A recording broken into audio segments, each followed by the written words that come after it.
This is Mike Said It First on a Friday night, live on 12 Ounce Sports.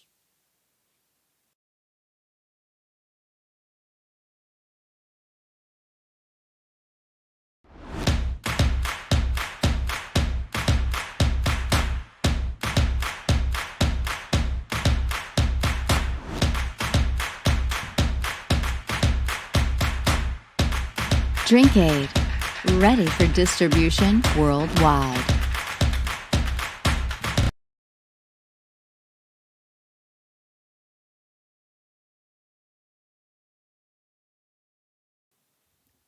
It's the moment you've all been waiting for.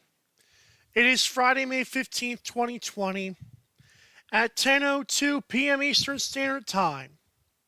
On tonight's show of Mike Said It First, my brand new song entitled Every Day. Was Michael Jordan a bully? NFL season record predictions. And my first ever NBA GOAT list. But first, the song we've been waiting for, Every Day, by yours truly. I'll be right back.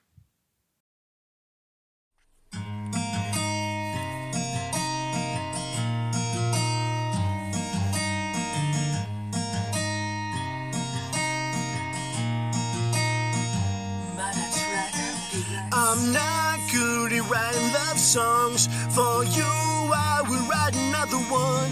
'Cause that's just how you make me feel. They say that the same word fits, but I will continue working. Only way they can know it's real. No matter what they say or what comes our way, I'll be with you every day. Be with you every day. There's no more I can take. I won't make a mistake.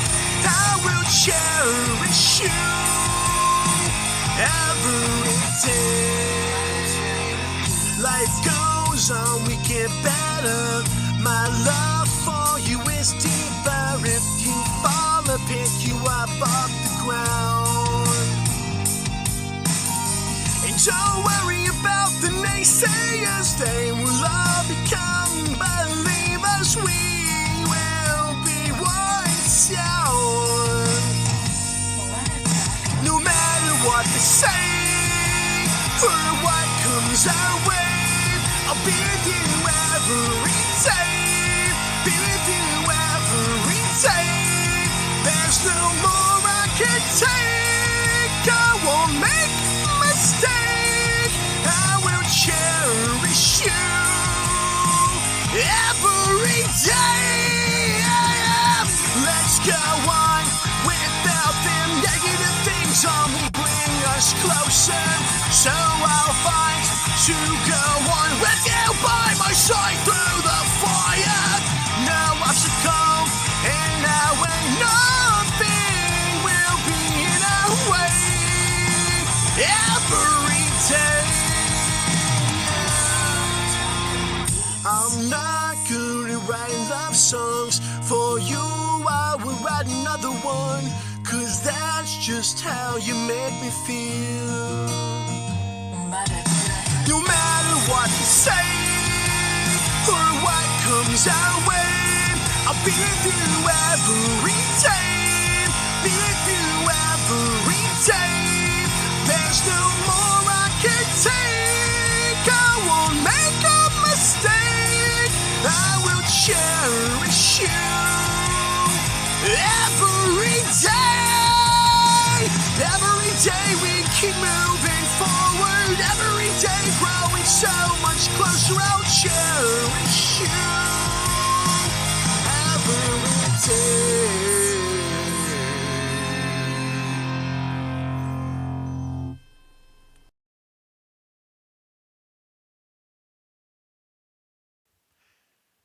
And hope you enjoyed the song again. I am Michael Carvelis. This is Mike Said It First. That song will be available on YouTube at 11 p.m. Eastern Time after this show is done. But first, as promised, the topics at hand. The first one we're going to get to, was Michael Jordan a bully? So this has come up because The Last Dance, the docuseries that has been airing for the past 4 weeks now, this is the fifth and final weekend, every Sunday on ESPN, documenting Michael Jordan, the 1998 Chicago Bulls. And there's been a lot of speculation on Michael Jordan's way of doing things or treating people. One of the things, although there's been players that have come out on the interview, of course, endorsed by Michael Jordan, I'm sure, that have come out and said, "Oh, I'm okay with the way he treated me. We won. It's okay, blah, blah, blah." And these players were punched. They were called fat. They were called H's. They were called B's. And I have a question for you. In your heart of hearts, like forget sports for a moment. I know this is 12 on sports. In your heart of hearts, do you really believe that if someone calls, let's say you are fat, like me, let's say you're fat, and let's say you're a little bit of a wimp. If someone tells you that to the point where you want to punch them in the jaw and you do you think that influences you or makes you make a jump shot in a game? I don't care what the stakes are. I don't care if thousands of fans are jumping up and down. I don't care if the moment is yours. If you punch me in the face or call me fat, that doesn't toughen me up. Toughness is not needed to make a jump shot. In fact, the word bullying does not ever imply, no matter if it toughens somebody up or not, that that justifies the bullying. The bullying definition is a person in power or authority, insults or picks on basically somebody who is in a lesser position of authority, or etc. Again, the definition never implies if it toughens you up, it's okay. Bullying is bullying. I've been a victim of this on Twitter. It's funny because, I went to public school up until about 7th grade, and one would think that if I got bullied on Twitter now, I would have been bullied even worse on school. It was actually the exact opposite. I actually had tons of friends in school. I was fine. I laughed at myself, and people were okay with that. But then I go on Twitter, and people like to, use my profile picture against me to where the point where I've changed it to my logo of my show, and I don't care anymore. Like, it got on my nerves that much. I bookmarked a bunch of them. I'll use that for future reference. That will be unnamed for now. That being said, it was bullying in a cyber sense. Now, am I going to go out all of a sudden and better myself because they called me fat or because they called me ugly? Is that what this is doing? Let's say I did do that. Does that make what they did okay? Sure, it worked. But was their intention really to make me do that? Or was their intention to bring me down? See, Skip Bayless on Undisputed via FS1 Monday through Friday with Shannon Sharp and Jenny Taft. Skip Bayless, who was exactly like a Michael Jordan stan, like these old heads are. Skip Bayless said, Michael Jordan was not trying to bring his teammates down.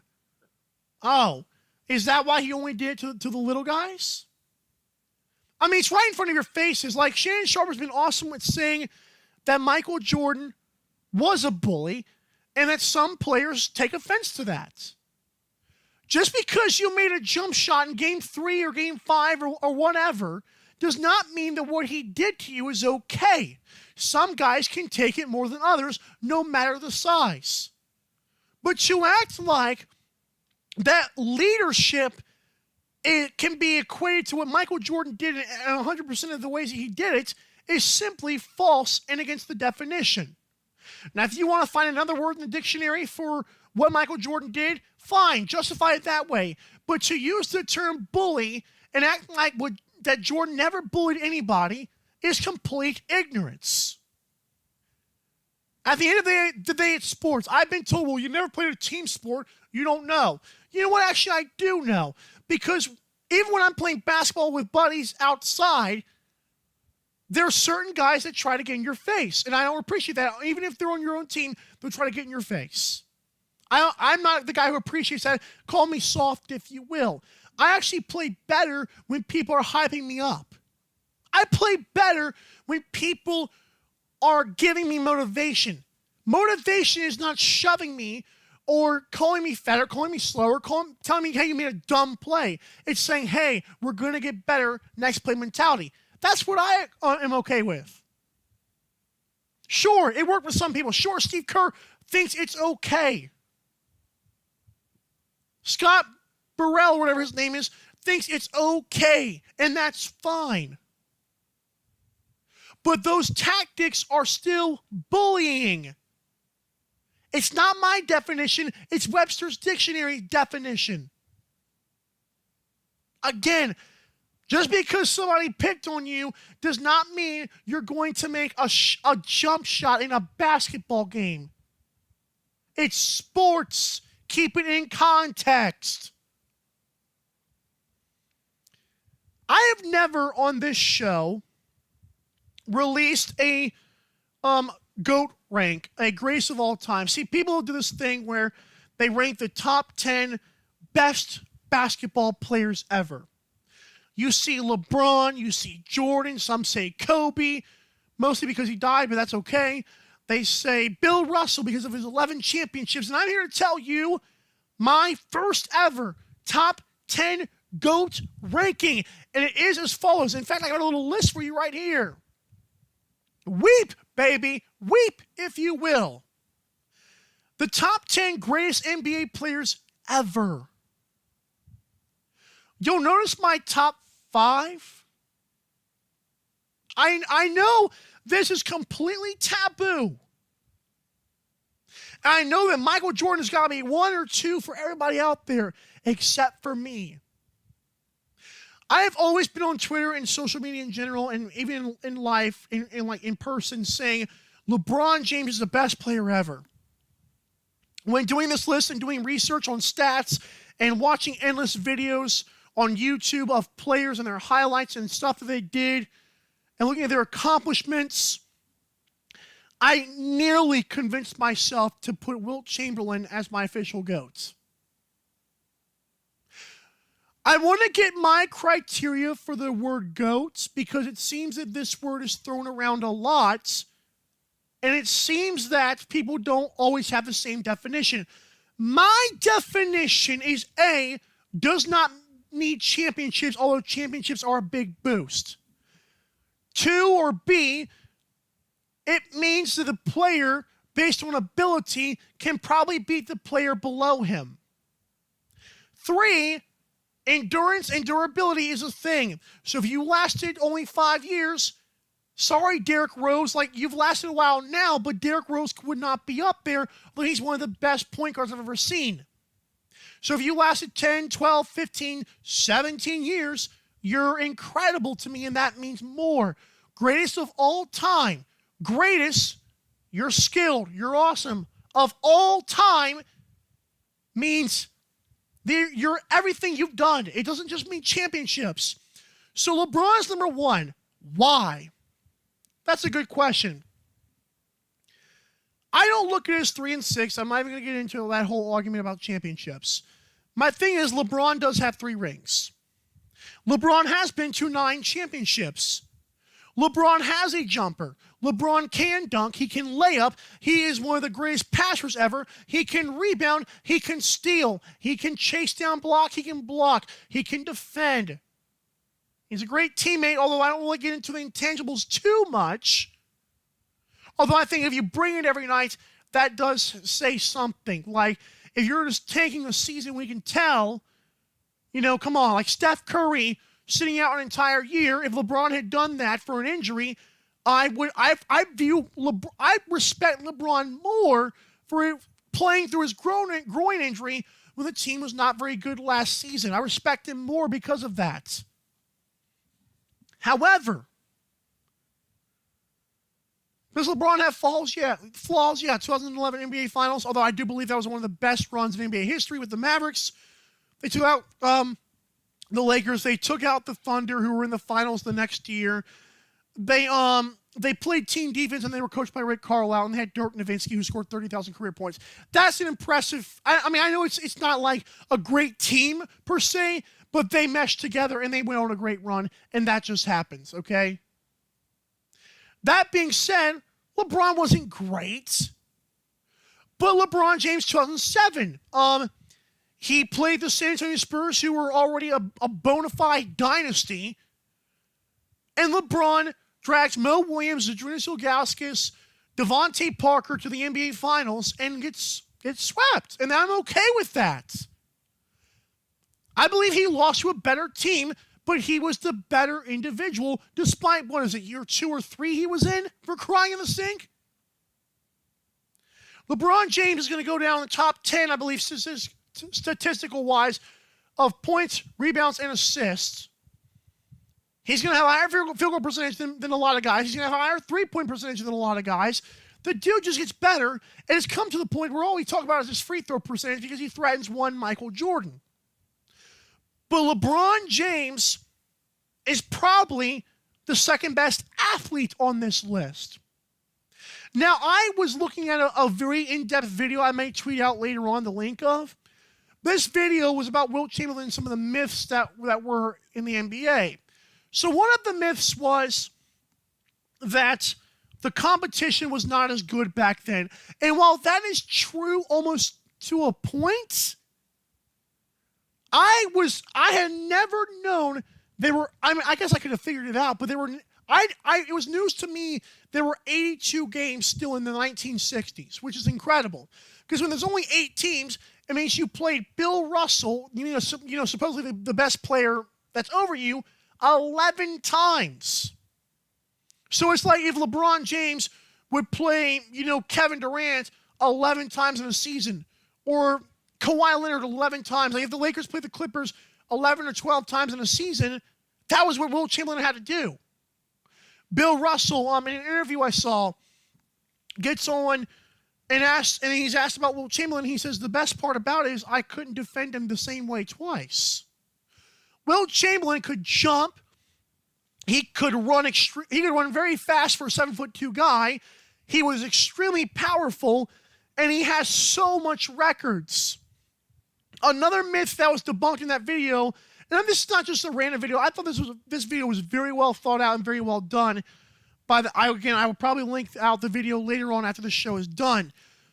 That being said, a lot of people say, well, this is small, unathletic white guys. And again, segregation was a thing, and the ABA did exist. That being said, I did not know this. Did you know the average height for the NBA player in today's NBA is 6'6"? Do you know what it was back then, and they measured people without shoes? 6'4". I had no idea there was only a 2-inch difference. I would have believed it was like 4 or 5, but there was literally only 2-inch difference, and one of those inches could be because of the high tops worn today when they measure players. Literally 6'4" to 6'6". Guys like Jerry West did exist. Oscar Robertson, Elgin Baylor, Bill Russell. Now, another thing, why is Wilt Chamberlain so much higher than Bill Russell on my list? That's a great question. I'll answer by saying this. Wilt Chamberlain, and the media and fans, casual fans, will always tell you, which is pushed down our throats, Bill Russell had 11 championships, and he always beat Wilt Chamberlain. And again, in the same video, this guy says, he looks at the stats of those games, Wilt Chamberlain averaged double more the points and triple to quadruple the rebounds per game. You heard that correctly. In those matchups that Wilt is supposedly getting punked by Bill Russell, Wilt is averaging double the points and triple to quadruple. That is 3 to 4 times more rebounds. And so the media will tell you Bill Russell got the better Wilt Chamberlain, and that is not the case. the Celtics have a better team. Wilt Chamberlain, I believe, could win in today's NBA and bring it every night. He absolutely did that. His records will be unmatched probably throughout time. Like 55 rebounds will probably never be done again. All these blocks, he had 27 blocks in a game. And when I looked at it, I didn't know that Kareem Abdul-Jabbar and Wilt Chamberlain's careers coincided or coexisted. But did you know that Wilt Chamberlain was the only player who consistently blocked Kareem Abdul-Jabbar's shot? I saw a video of a 7'2" beast of a man jumping up and blocking a sky hook. That's like if Steph Curry threw up a floater. Can you imagine if Steph Curry is 7 feet tall, throws up a floater, and a guy blocks it? That's insane. And I saw endless videos of it. I was impressed. I was very impressed. Again, my greatest of all time argument is as follows. Greatest meaning skilled, height. Listen, if Michael Jordan were 5 inches taller, he might be the GOAT. But he wasn't. Okay, I'm sorry. So greatest means you have all the skills and everything. Of all time means you lasted, you have records and all kinds of things. So I put 9 finals appearances over 6 finals wins. Speaking of Kareem Abdul-Jabbar, he's number 3 on my list. Now, why is Kareem over Michael Jordan? How dare you put Michael Jordan number 4? And listen, here's the thing. Again, for a person who says, "Oh, you use like LeBron better," no, I nearly put Wilt Chamberlain above LeBron James. It was that close to me. The only reason Wilt Chamberlain was below, I forgot to mention, was Wilt Chamberlain did not have a jumper. If Wilt had a jumper, I promise you, I would put him over LeBron James. But LeBron has a jumper. I have to give that to LeBron. But that's the only difference between the two. Wilt Chamberlain is a better athlete, by far. Well, not by far, but he won state championships and college championships in the jumping, the broad jump. It was unbelievable what this man could do. Okay, Kareem Abdul-Jabbar.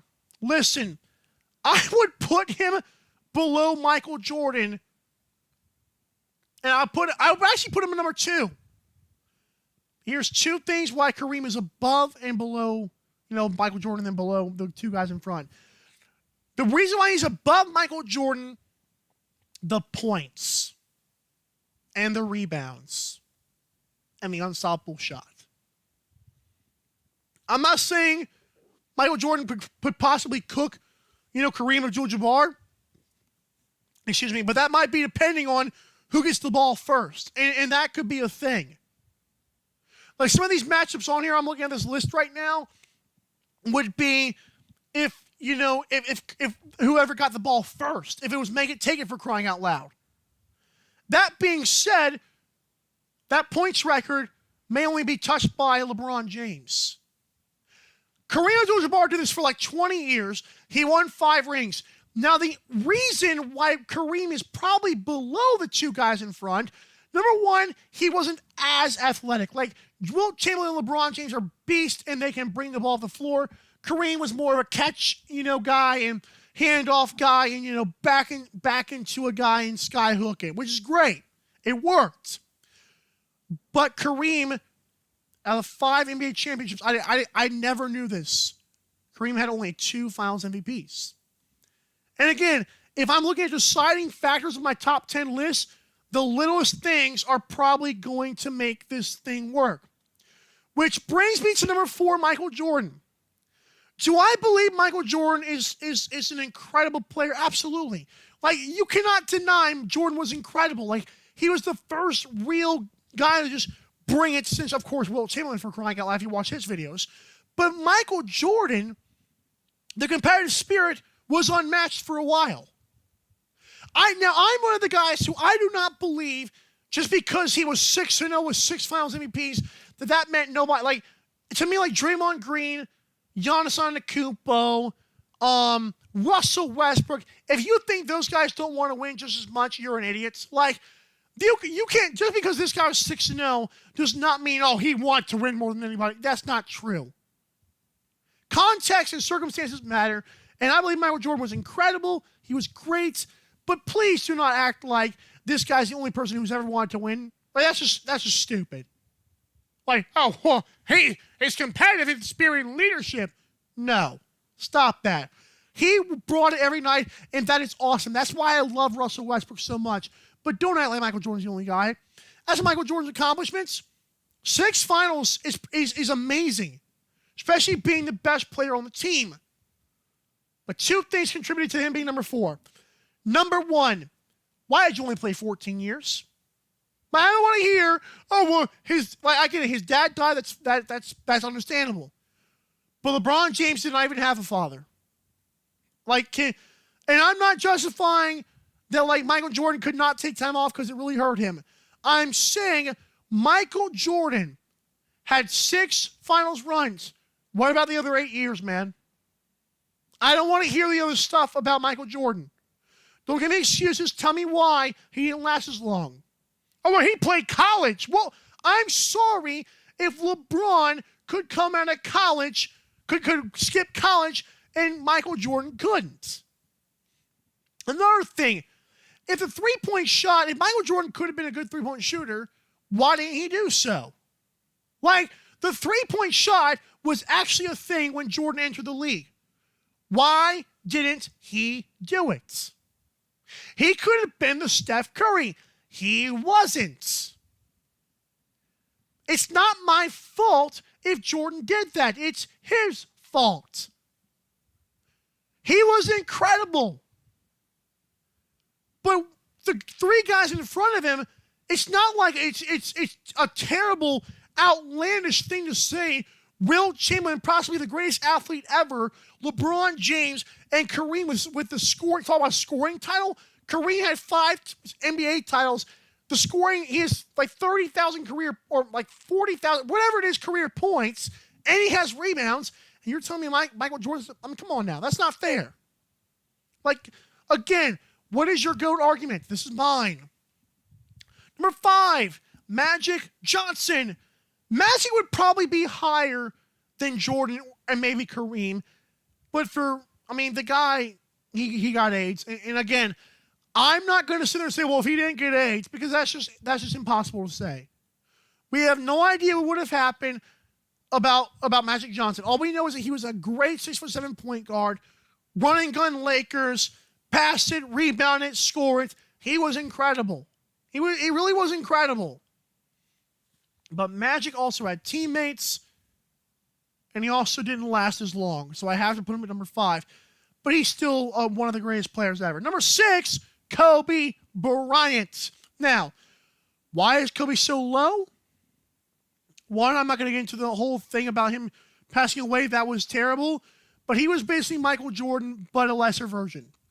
Kobe Bryant could do those great things. He could shoot clutch shots. He could dunk on people, take over games completely like very few people can. But Kobe, I've seen videos of Kobe Bryant passing, but you could bring up a lot of guys' best passes and make a highlight video and create a narrative. Kobe Bryant was not a willing passer, and I'm holding that against him. His rebounding was not the best. I believe Kobe was incredible, but Kobe was not the biggest guy. He scored. I get it. The Mamba mentality. I get that. But don't say, don't paint something that isn't there. But Kobe Bryant, awesome job. Number 6, I was actually surprised he was this high. Number 7, this is going to shock some people. Why is Shaq below Kobe?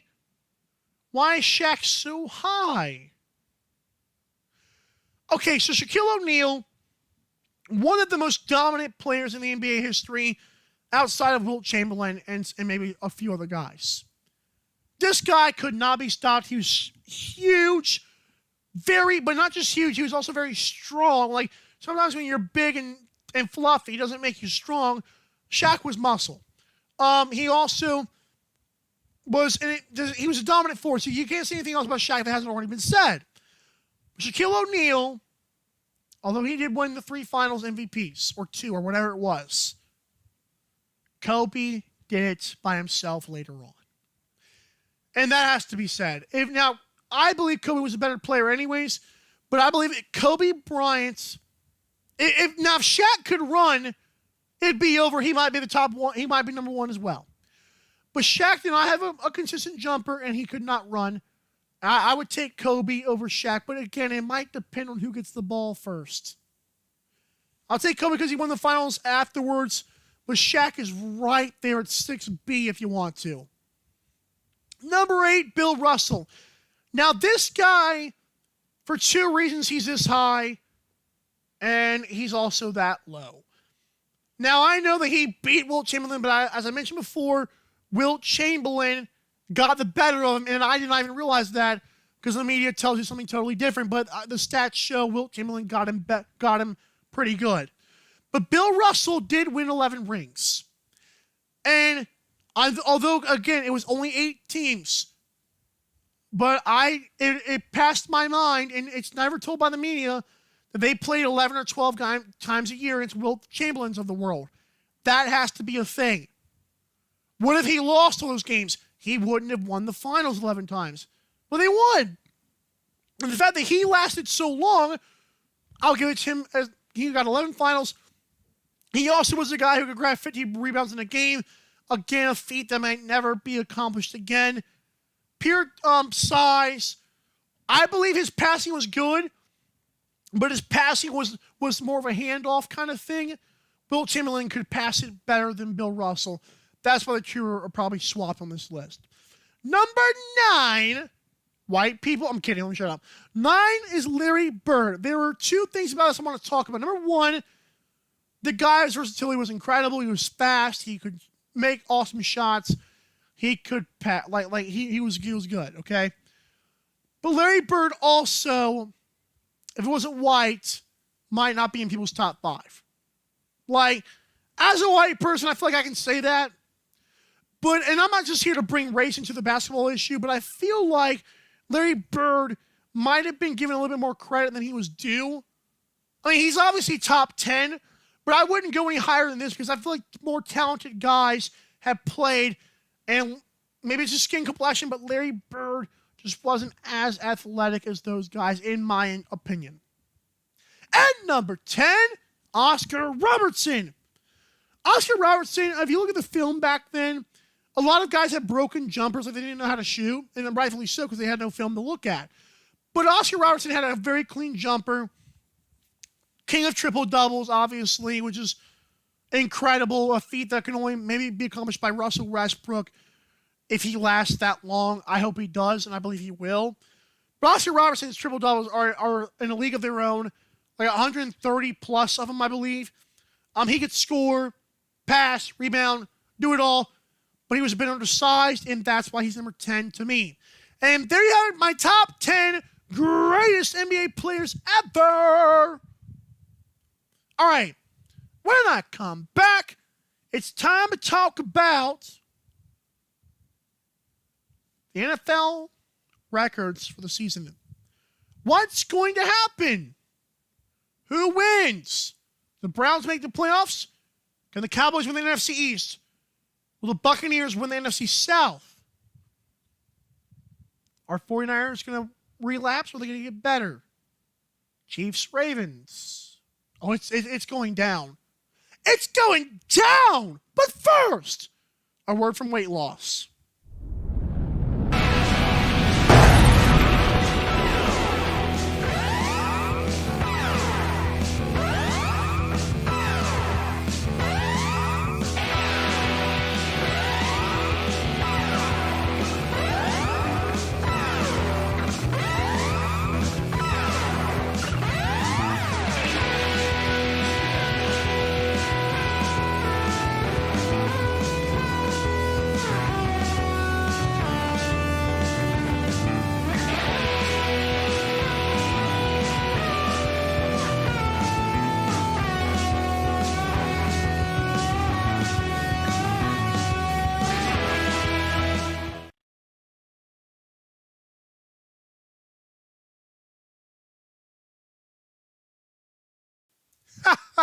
Okay, so I'll give you guys credit. 12 on Sports is incredible. Okay, so look at Twitter during that commercial break, and I'm basically I just gave my top 10 list. Here it is again. Again, it's defined as the way it's me defining. But it's the way you define the GOAT. That being said, the guy at 12 on Sports said, Michael Carvalho gave his top 10 on Mike 12 ounce. What are you guys' thoughts? Oh my gosh. I'm preparing to be ridiculed. That being said, I already teased this anyways, but here is the AFC North predictions, team by team. Oh yeah. I believe there are 3 legitimate 10-win guys in 10-win teams in the AFC North. Start the Bengals. Listen, Joe Burrow. I believe the Bengals will be better than people think, but they're 3-13. I mean, they're going to get run over by their own division, and rightfully so. They're probably about 2-3 years away from contending with Joe Burrow. Burrow's probably going to have some growing pains. We don't know about AJ Green's health. T. Higgins might have developmental issues. Joe Mixon, we'll see how well he runs again. Bengals also have a very young coach. I believe his name is Zach Taylor.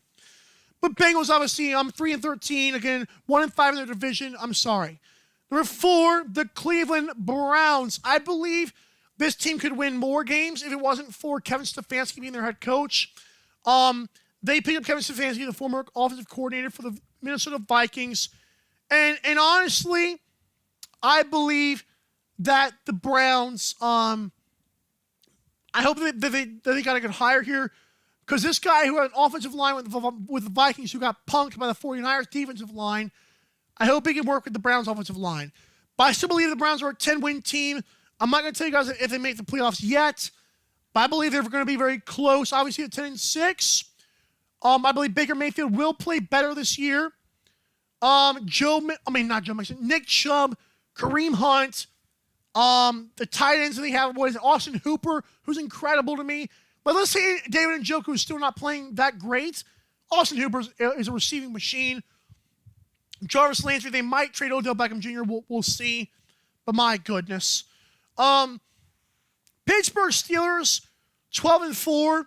I believe Big Ben will have another big bounce back year. The guy was like, before the surgery, he was incredible. Led the league in passing. And I believe he threw for like 5,000 plus yards, bunch of touchdowns, few interceptions. Pittsburgh Steelers are going to be good. I believe the key here is their defense. I do believe Pittsburgh Steelers are contenders in the AFC. If their offense had a pulse, maybe. I'm not saying like it's not good. And my friend Ian McQuiston on Twitter, he does like the Steelers.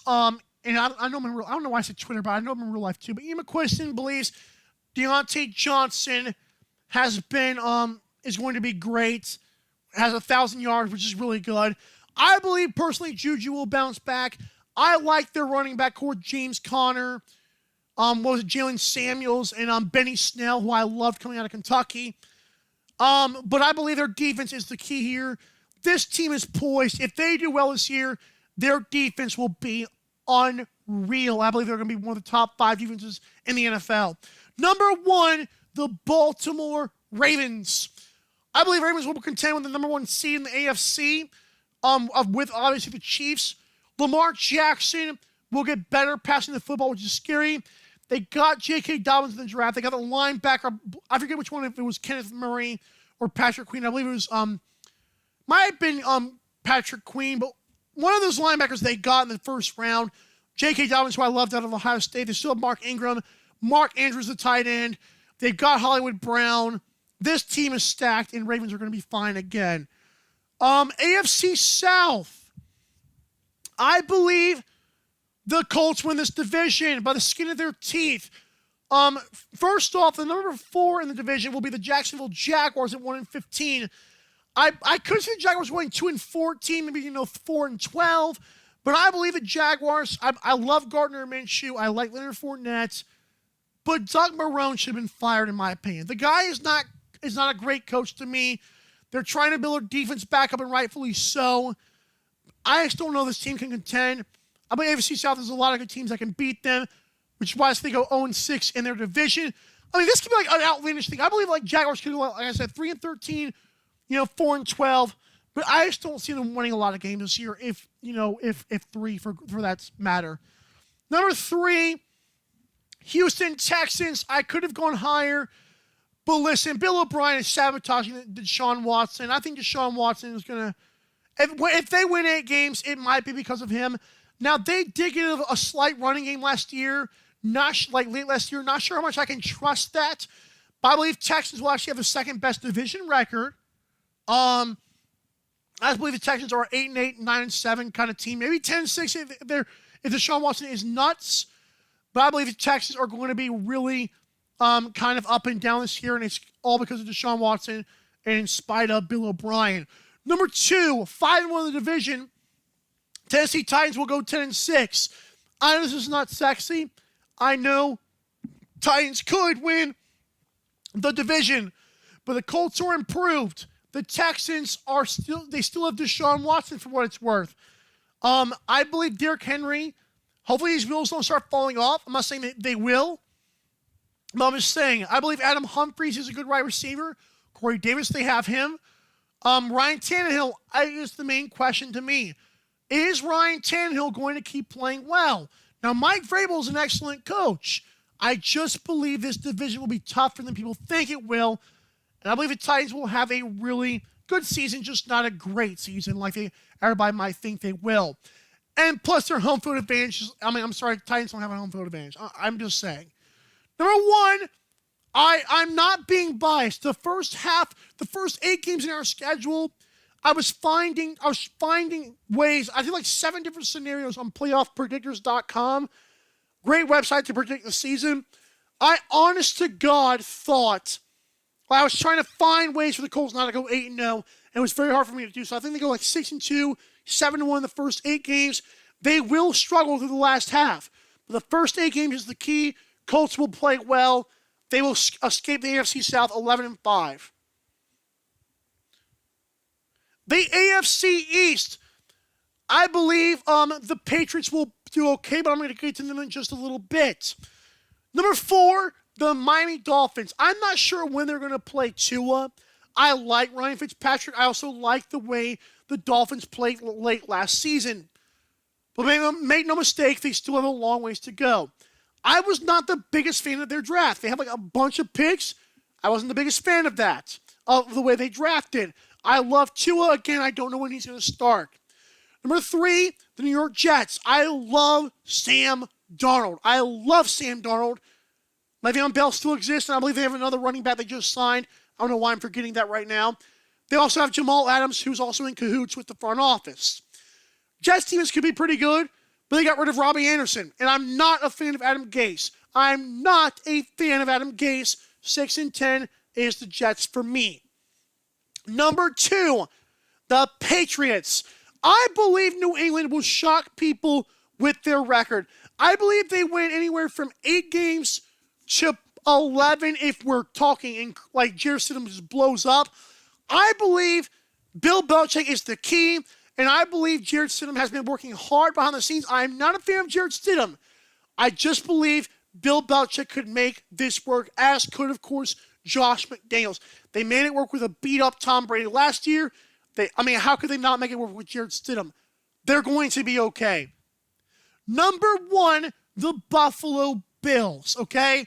The Bills people are expecting them to just blow up this year. Their defense is great. Stephon Diggs, we'll see how he does. Remember when he wasn't getting touches in Minnesota?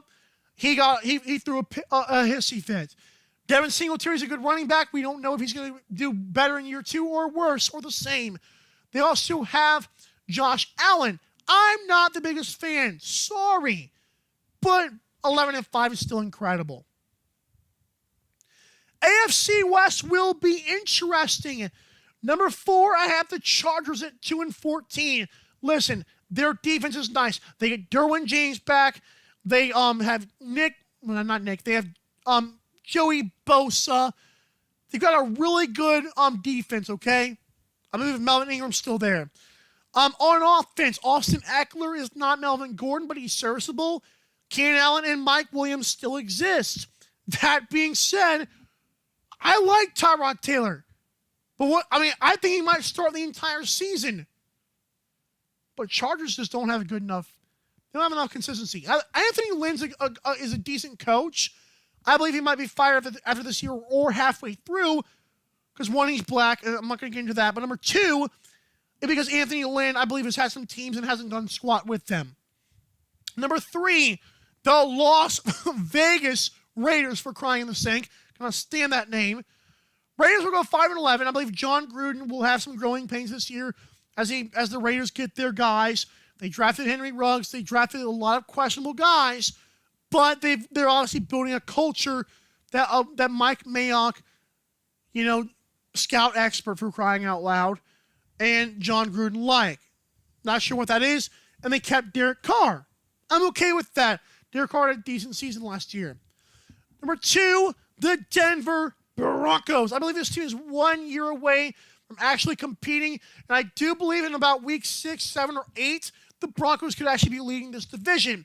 But the first couple of games for them, they might lose because they're still adding Jerry Jeudy. They have Philip Lindsay, but they're going to have to add in Melvin Gordon. Drew Lock, I'm still not sold, but I do think he has some nice touch on some passes. And I love Vic Fangio, the head coach. The Broncos were competitive last year, and they shouldn't have been. Von Miller, though, still exists. I like the Broncos this year, but I just don't know if they can contend yet. The Kansas City Chiefs will be 14-2. They have a chance of losing one or two big games. I believe they will beat the Buccaneers, though, in that, was it week 9 or something like that? I believe Chiefs will have a great year. They will contend with the number 1 spot in the AFC. And now, AFC playoff picture. Do the Browns make it? What happens? No. My AFC playoff seeds. Number 1 seed with a bye will be the Baltimore Ravens.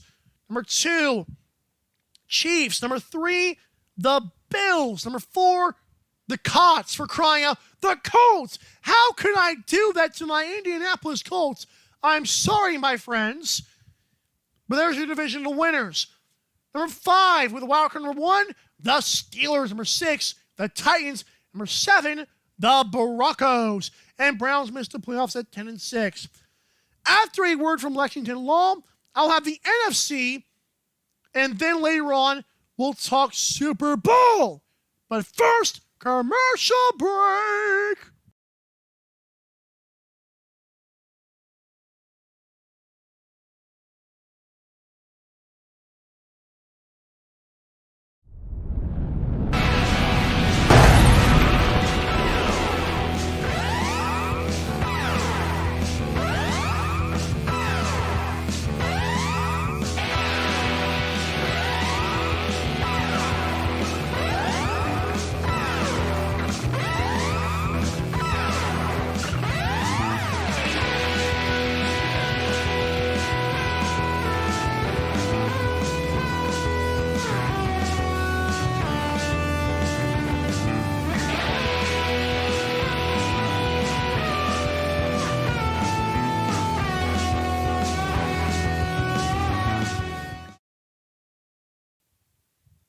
And we're back.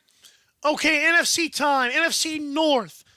I believe the Bears will struggle. I like Mitchell Trubisky. I don't like Matt Nagy. I just don't like the Bears, man. I don't like the Bears offense. I'm sorry. I hate being that guy, but it has to be said. The Bears might go 2-14. NFC North and as a whole might be pretty bad, in my opinion.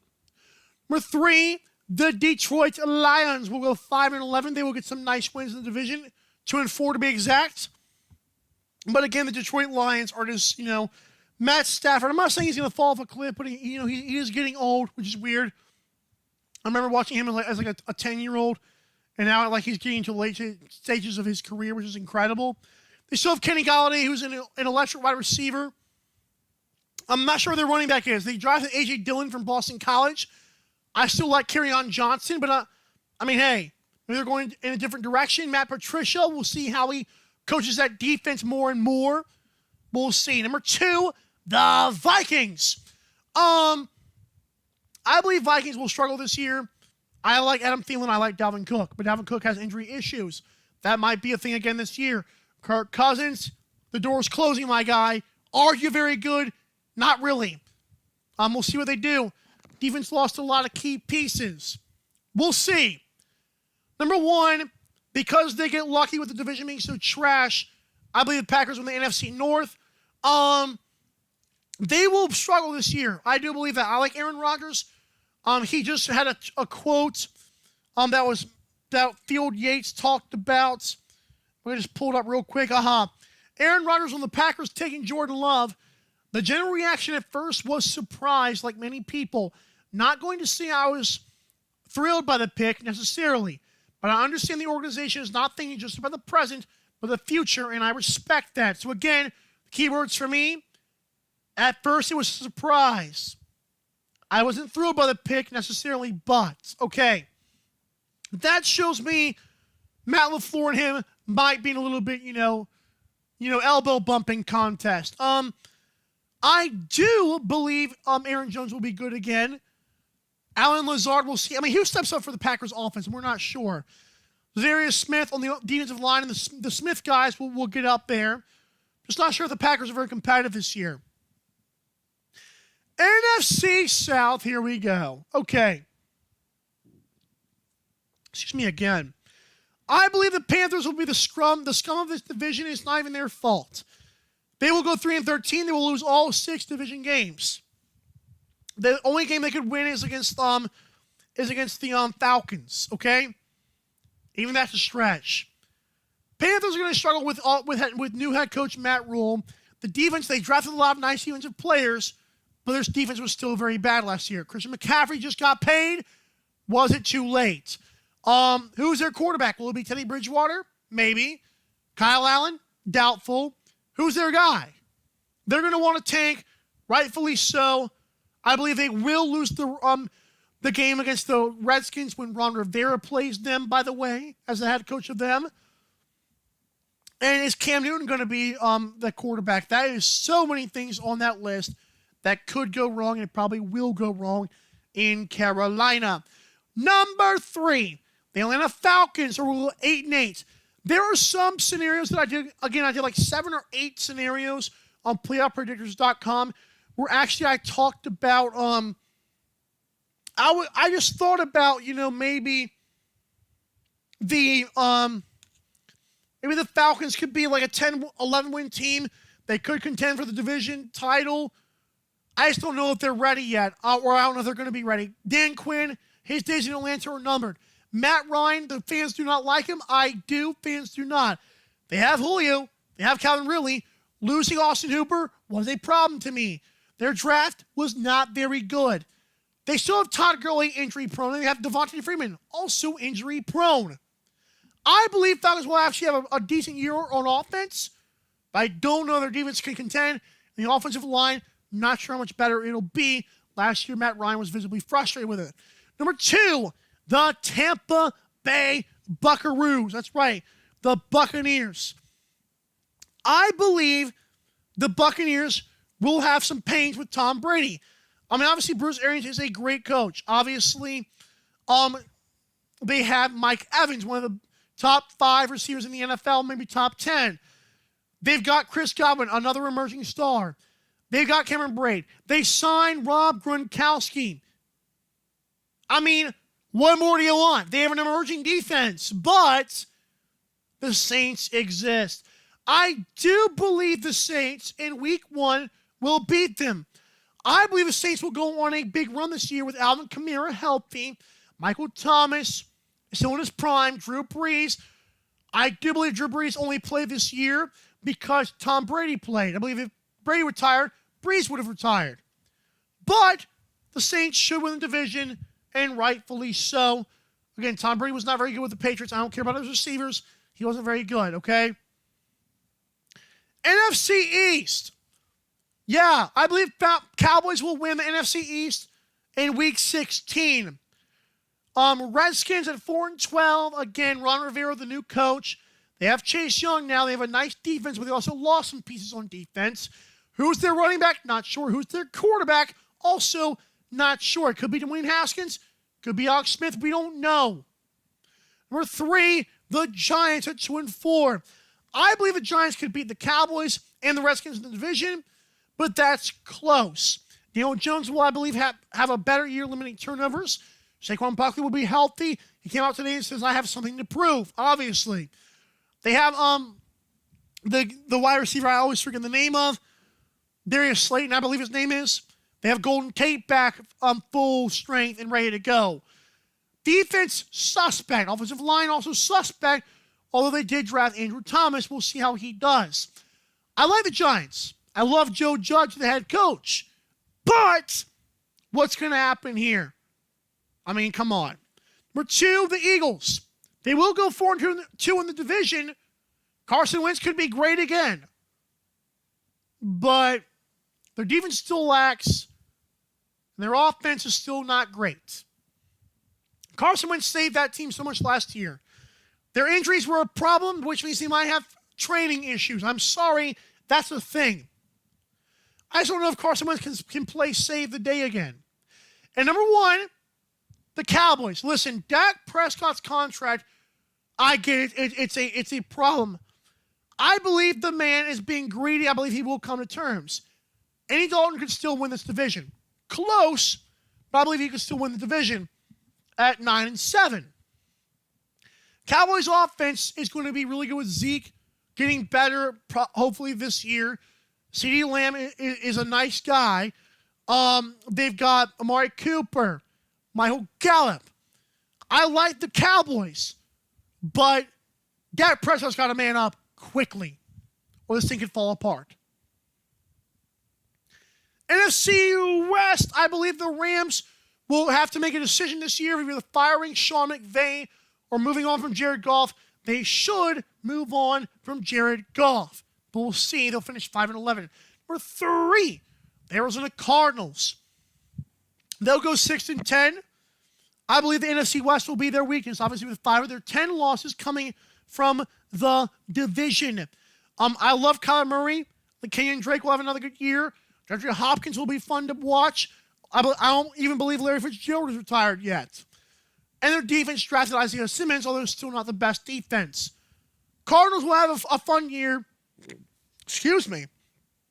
But it will not be good enough for the playoffs. Number 2, the Seahawks. I believe Seahawks will actually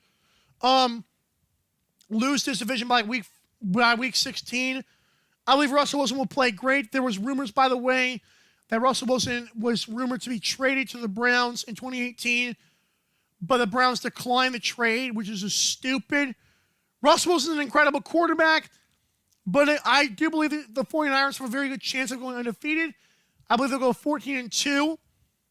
Niners, I believe, did get worse on the defensive line. They drafted the guy in the first round, but after they lost to Forrest Buckner to my Indianapolis Colts. That being said, 49ers will be just fine. What's his face? The head coach, Kyle Shanahan, will be fine as well. The defense will just get better. And finally, the NFC playoff season. Number 1, the 49ers will get the bye week. Number 2, the Saints. Number 3, Cowboys. Packers are number 4. First wild card will be the Seahawks. Second wild card will be the Tampa Bay Buccaneers. The third wild card, the new thing this year, will be the Minnesota Vikings. When I come back, I'm going to make my Super Bowl prediction. Whoa, what just happened? I'll be right back, guys.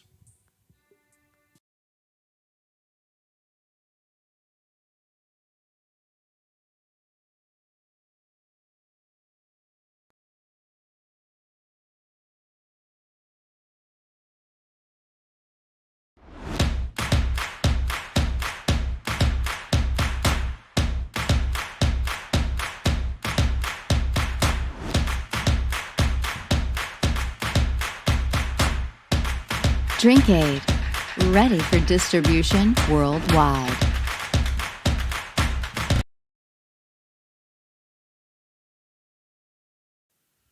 I apologize for that little delay. I kind of like what's going on. It was because the YouTube video in the background started playing. I don't know if you guys heard that. Probably not, but oh well.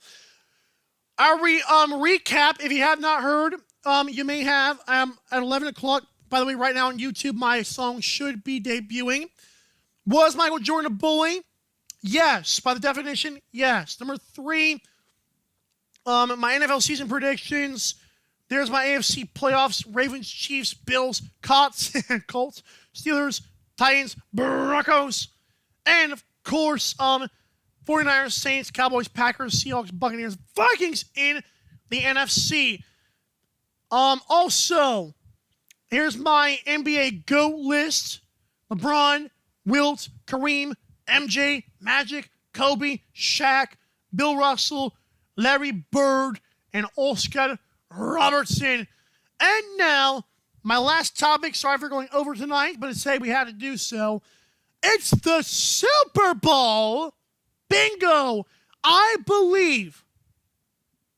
I'm calling it right now. I believe the Saints beat the Ravens. I believe Saints will get past the Buccaneers in the NFC Championship game. I believe the Ravens will beat the Chiefs in the AFC Championship game. And I believe we could also see a Super Bowl rematch, but I'll go with the Saints to defeat the Ravens.